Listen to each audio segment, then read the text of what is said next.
Students, इस video में हम करने वाले हैं topic respiratory system in human beings. तो सबसे पहले मेन ऑर्गन्स क्या क्या है रेस्पिरेशन प्रोसेस में, मेन ऑर्गन्स कौन कौन से इन्वॉल्व हैं ह्यूमन बींग्स में, वो देख लें हम। नॉस्ट्रिल्स, जहाँ से हम इनहेल करेंगे, एयर को इनहेल करेंगे। नॉस्ट्रिल्स के बाद नेजल पैसेज, या हम उसको नेजल कैविटी भी बोल सकते हैं। इसके बाद फायरिंग्स, फायरिंग से होती हुई एयर जाएगी लारिंग्स पे, ट्रैकिया, लंग्स, ब्रोंकी, ब्रोंक्यूल्स और एल्वेली। एल्वेली में फाइनली गैशियस एक्सचेंज हो जाएगा। ठीक है, अब हम इसको स्टेप बाय स्टेप समझते हैं, टेक्स्ट बुक से भी साथ में लेते जाएंगे। तो सबसे पहले हमने ब्रीथ इन किया, एयर को इनहेल किया। ठीक है, जब हम एयर इनहेल करते हैं तो 21% ऑक्सीजन है एयर में, वो हमने इनहेल किया, और कार्बन डाइऑक्साइड है 0.03% से 0.04% के बीच में कार्बन डाइऑक्साइड होती है। ठीक है, वो हमने इनहेल की। हम क्या बोलते हैं, हमने ऑक्सीजन इनहेल किया, एक्चुअल में कार्बन डाइऑक्साइड भी थोड़ा बहुत साथ में जा रहा है। ठीक है, तो हमने ब्रीथ इन किया, ऑक्सीजन इनहेल किया, तो एयर एंटर्स द नॉस्ट्रिल्स। ठीक है, नॉस्ट्रिल से एयर एंटर हुई and is filtered by fine hairs and mucus lining the passage. तो ये जो एयर है, ये हमारे जो नॉस्ट्रिल्स में फाइन हेयर्स हैं और म्यूकस है, वहाँ पे क्या होगा, एयर फिल्टर हो जाएगी। फाइन हेयर्स और म्यूकस क्या करेंगे, एयर में जो भी डस्ट पार्टिकल्स हैं, जो भी पॉल्यूटेड एयर है, उसमें से मेन चीज़ें जो सस्पेंडेड पार्टिकल्स हैं, जो वो रोक लेगी। ठीक है, तो क्या होगा, यहाँ पर एयर फिल्टर हो जाएगी और स्लाइटली वार्म भी हो जाएगी। ठीक है, तो अब एयर नॉस्ट्रिल से आगे बढ़ेगी, नॉस्ट्रिल से कहाँ जाएगी, पैसेज में। ये नोज से हमने नॉस्ट्रिल से इनहेल किया। ठीक है, यहाँ से नेजल पैसेज से अब एयर आगे जा रही है। ठीक है, यहाँ पर है फायरिंग्स, इसके बाद है, ध्यान से देखेंगे, लायरिंग्स वॉइस बॉक्स है, ये लायरिंग्स वॉइस बॉक्स, और इसके बाद ट्रैकिया विंड पाइप। तो हम आगे देखते हैं। व्हेन ब्रीदिंग इन, जब हम ब्रीथ इन करेंगे तो क्या क्या होगा, ये आप बहुत ध्यान से समझ लेना, क्योंकि ये एमसीक्यू में या किसी भी फॉर्म में पूछा जा सकता है कि ब्रीथ इन करने पे हमारी बॉडी में क्या क्या होता है, क्या क्या होगा। Ribs lift up. ठीक है, जब हमने ब्रीथ इन किया तो क्या हमने रिब्स को लिफ्ट अप किया।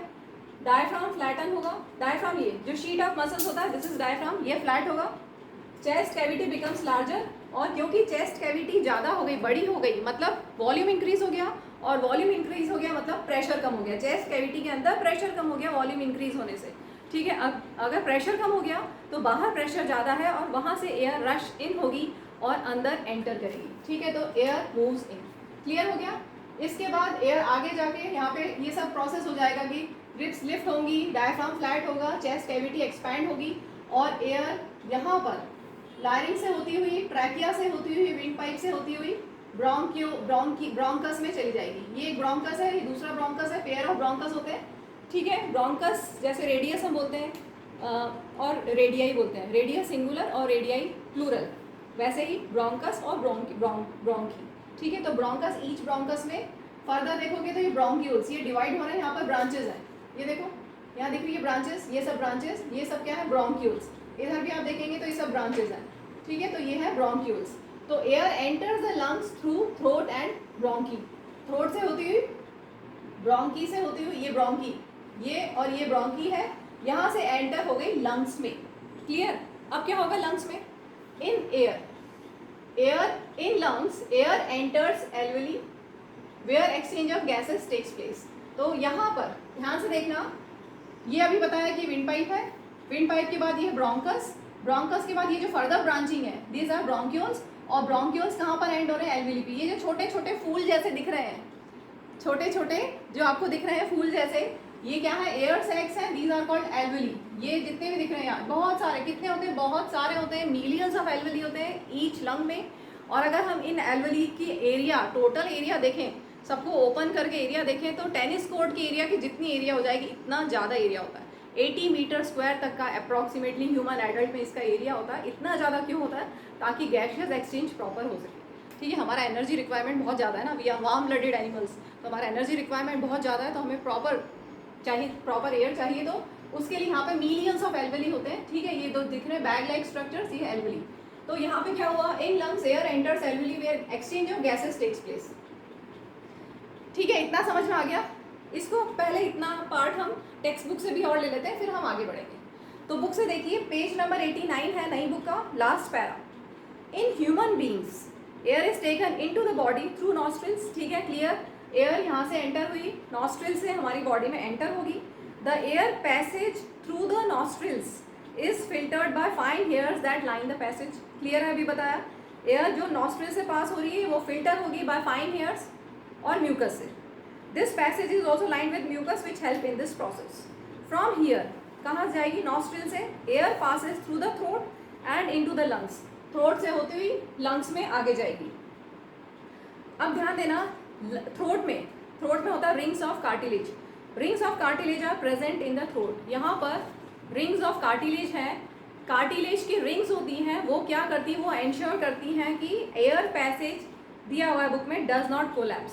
सपोज करो कि कोई अगर रिंग्स ना होती, अगर रिंग्स ऑफ कार्टिलेज ना होती तो जो पैसेज है जहाँ से एयर जा रही है वो कोलैप्स हो सकता था. तो रिंग्स ऑफ कार्टिलेज क्या एंश्योर करेंगे कि एयर पैसेज कोलैप्स ना हो. आगे देखते हैं. विद इन द लंग्स, अभी बताया था विद इन द लंग्स. ये यहाँ ये बनाई हुई ये लंग, कहाँ पे ये लेबल किया हुआ है, ठीक है, ये लंग. तो विद इन द लंग क्या होगा? दिस पैसेज, ये जो पैसेज है, ये passage divides into smaller and smaller tubes. देखो ये छोटा हुआ, फिर और छोटा, फिर और छोटा, स्मॉलर और स्मॉलर ट्यूब्स में डिवाइड होता गया. And which terminate in balloon like structures. ये हो गए balloon like structures which are called alveoli.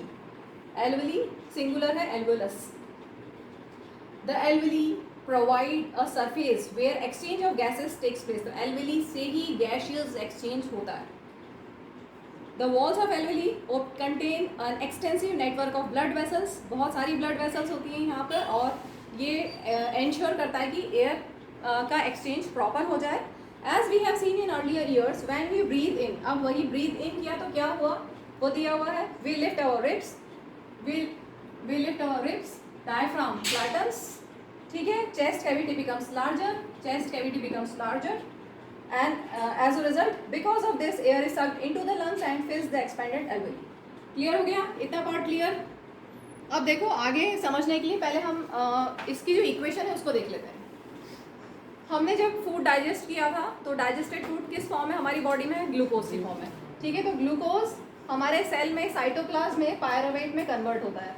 Glucose एक 6 कार्बन मॉलिक्यूल है और वो कन्वर्ट होता है इनटू 3 कार्बन मॉलिक्यूल्स. एक मॉलिक्यूल ऑफ ग्लूकोज होगा तो यहाँ पर 2 मॉलिक्यूल्स ऑफ पायरुवेट बनेंगे, ठीक है. इसके बाद ये पायरुवेट माइटोकॉन्ड्रिया में, हमारे जो सेल्स में माइटोकॉन्ड्रिया होता है, power house of the cell जहाँ सेलुलर रेस्पिरेशन होता है, ठीक है. तो माइटोकॉन्ड्रिया में पायरुवेट किस में कन्वर्ट हो जाएगा? कार्बन डाइऑक्साइड, वाटर और एनर्जी रिलीज होगी. और ह्यूमन बींग्स में एक ग्लूकोज मॉलिक्यूल से 38 ATP adenosine triphosphate 38 ATP energy हमें मिल जाती है, ठीक है. तो ग्लूकोज जो डाइजेस्टेड फूड है ग्लूकोज, वो किस में कन्वर्ट हुआ? सेलुलर रेस्पिरेशन से कार्बन डाइऑक्साइड में कन्वर्ट हुआ, ठीक है.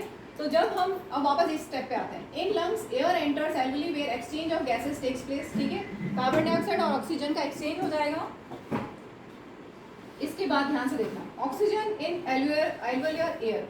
जब हमने ब्रीथ इन किया तो एल्वेलियर एयर में क्या है? ऑक्सीजन, ठीक है. तो oxygen in alveolar air diffuses into capillaries lining the alveoli.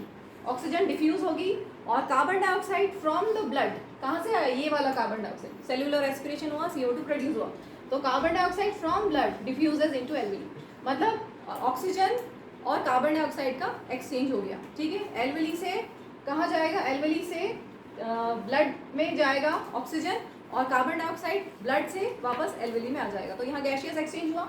इसके बाद ये ब्रीद इन का पूरा हो गया. अभी बुक में दिया हुआ एक लाइन और पढ़ देते हैं. The blood brings carbon dioxide from rest of the body for release into alveoli and the oxygen in the alveolar air is taken up by the blood in the alveolar blood vessels to be transported to the cells of the body. समझ में आ गया? ध्यान देंगे पढ़ाई पे. Blood brings carbon dioxide from rest of the body, इसका मतलब समझ में आ गया? ये जो कार्बन डाइऑक्साइड है ये ब्लड लेके आएगा body, rest of the body से, कहाँ पर? एल्वेली के पास में, ताकि गैसियस एक्सचेंज हो जाए. And oxygen in alveolar air में ऑक्सीजन है, वो it is taken up by the blood in the alveolar blood vessels to be transported to the cells of the body. Clear? ये complete breathing cycle के बारे में अब आगे बताया. तो हम ब्रीद आउट में क्या हुआ पहले वो समझ लेते हैं. चलो अब हम ब्रीद आउट कर रहे हैं. ये ब्रीद इन, ये तो फास्ट प्रोसेस है, हम स्टेप बाय स्टेप समझ रहे हैं, ठीक है. तो ब्रीद आउट किया तो क्या होगा? जस्ट ब्रीद इन किया, उसका उल्टा. ब्रीद इन में रिब्स लिफ्ट हुई थी, तो यहाँ पर रिब्स रिलैक्स होंगी, यहाँ पर डायफ्राम फ्लैटन हुआ था, यहाँ डायफ्राम कॉन्ट्रैक्ट होगा, इधर चेस्ट कैविटी लार्ज हुई थी, यहाँ चेस्ट कैविटी रिड्यूस हो जाएगी। ठीक है, यहाँ पर वॉल्यूम इंक्रीज हो गया था, चेस्ट कैविटी का वॉल्यूम इंक्रीज हो गया था, यहाँ वॉल्यूम कम हो जाएगा। वॉल्यूम कम होने से प्रेशर बढ़ जाएगा और एयर बाहर निकल जाएगी, तो एयर मूव्स आउट। ठीक है, अब इसको बुक से समझ लेते हैं। During the breathing cycle when air is taken in and let out, breathing cycle में जब हम एयर अंदर लेते हैं और बाहर करते हैं, ठीक है, ब्रीद इन और ब्रीद आउट, इनहेल और एक्सहेल किया, तो रेस्पिरेशन में एक्चुअली में ब्रीदिंग भी होती है और ऑक्सीडेशन ऑफ फूड भी होता है। ब्रीदिंग भी हुई, रेस्पिरेशन में क्या होता है, ब्रीथ भी करते हैं हम, ऑक्सीडेशन ऑफ फूड भी होता है। ठीक है, ये फूड ऑक्सीडाइज हुआ ना, ठीक है, फूड था ग्लूकोज की फॉर्म में, ऑक्सीडाइज हुआ, कार्बन डाइऑक्साइड गैस बनी, तो हमने यहाँ पर ब्रीदिंग भी हो रहा है, इनहेल एक्सहेल भी कर रहे हैं और ऑक्सीडेशन ऑफ फूड भी हो रहा है, यही रेस्पिरेशन।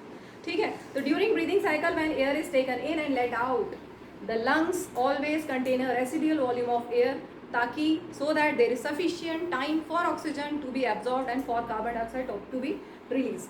क्लियर है? अब इसमें देख लो, कुछ पूछना है, कोई डाउट है? अब हम लास्ट पैरा देख लेते हैं। When the body size of animal, अच्छा एक चीज़ और बताना भूल गई मैं, एनारोबिक एंड एरोबिक, हाँ वो मैं बाद में कराऊंगी, एरोबिक एनारोबिक नेक्स्ट वीडियो में। ये जो प्रोसेस है हमारी बॉडी में गैशियस एक्सचेंज का, यहाँ पे डिफ्यूजन अगर हो, सिंपल डिफ्यूजन हो, जैसे यूनिसेलुलर ऑर्गेनिजम्स है, सिंपल डिफ्यूजन से गैशियस एक्सचेंज हो जाता है। तो अगर सिंपल डिफ्यूजन अगर हो तो हमारी बॉडी में लंग से लेके टोस तक जाने में 1 मॉलिक्यूल ऑफ ऑक्सीजन को 3 साल लग जाएंगे। आपकी टेक्स्ट बुक में दिया हुआ है डेटा, डू यू नो? ठीक है, 1 मॉलिक्यूल ऑफ ऑक्सीजन को लंग से टोस तक जाने में 3 साल लग जाएंगे। Diffusion is such a slow process. ठीक है, तो diffusion is very very slow process, उसको 3 साल लग जाएंगे 1 मॉलिक्यूल ऑफ ऑक्सीजन को लंग से टोस तक जाने में। तो हमारी बॉडी में क्या होता है अभी देखते हैं आगे। When the body size of animals is large, diffusion pressure alone can not take care of oxygen delivery to all the parts of the body. ठीक है, डिफ्यूजन सफिशिएंट नहीं होगा क्योंकि हमारा रिक्वायरमेंट बहुत ज़्यादा है, हमें फास्ट एनर्जी चाहिए। Instead respiratory pigments take up oxygen from the air in the lungs and carry it to tissues which are deficient in oxygen before releasing it. Human beings में वो respiratory pigment क्या है? Hemoglobin. In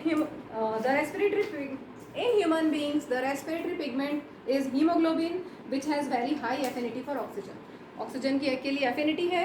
This pigment is present in RBC, red blood corpuscles. Carbon dioxide is more soluble in water than oxygen and hence is mostly transported in dissolved form in our blood. Carbon dioxide oxygen से ज़्यादा water soluble है तो dissolve form में ही transport होता है। ठीक है, एक चीज़ और बता देती हूँ मैं यहाँ पर। अभी आपने पढ़ा कि haemoglobin has affinity for oxygen, लेकिन haemoglobin has more affinity for carbon monoxide than oxygen. अगर एयर में ऑक्सीजन भी है और कार्बन मोनोऑक्साइड भी, ध्यान से सुनिए, अगर एयर में ऑक्सीजन भी है और कार्बन मोनोऑक्साइड भी है तो हमारा haemoglobin will prefer carbon monoxide.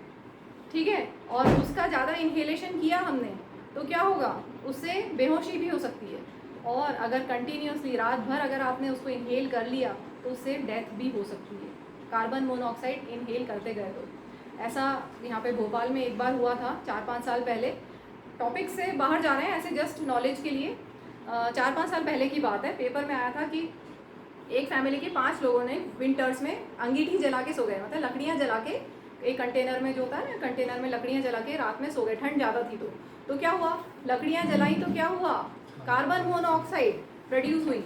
Air में ऑक्सीजन भी है और कार्बन मोनोऑक्साइड भी है, क्या हुआ, अगले दिन सुबह 5 की डेथ हो चुकी थी। क्यों हुआ ऐसा? क्योंकि कार्बन मोनोऑक्साइड और अगर ऑक्सीजन दोनों एयर में है तो क्या होगा, हमारा हेमोग्लोबिन कार्बन मोनोऑक्साइड लेगा और कार्बोक्सी हीमोग्लोबिन फॉर्म करेगा। उससे क्या होगा, ऑक्सीजन की डेफिशिएंसी होती जाएगी धीरे धीरे, तो बेहोश हो गए और बेहोश होने का नींद में ही वो खत्म भी हो गए। ठीक है, तो carbon monoxide is such A poisonous gas.